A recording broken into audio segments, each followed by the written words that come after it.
Toba. Fami.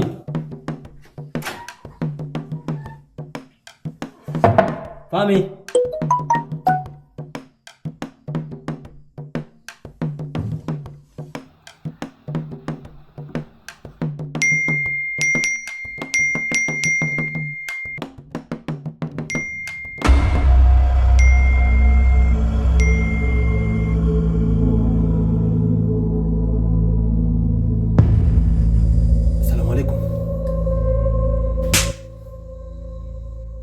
Haya ndo material. Haya ndo material. Umenidai simu, unataka kusearch materials. Material ndio haya eh? Baba, lakini mimi siwajui hao. Wajue? Haya, subiri utajua sasa hivi.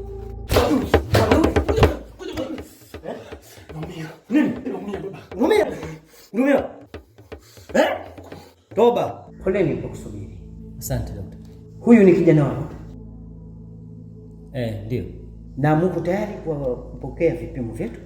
Bila shaka. Sawa. Huyu mtoto wako kapata maradhi ya zina. Ukimwi?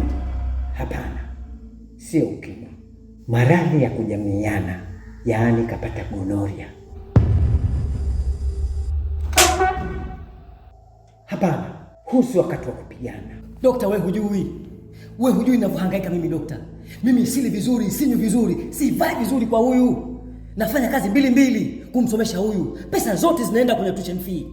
Halafu anaenda kutafuta wanawake kumbe anaenda kutafuta wanawake halafu analeta maradhi ndani. Haya maradhi yanatibika. Yanatibika vipi dokta? Na kashaenda kuyachukua anayo, yanatibika vipi? Itabidi yeye na huyo mwanamke amlete hapa tumpangie dozi. Atamleta mwenyewe, sio alikuwa kumtafuta, atamleta mwenyewe, sio mimi. Yaani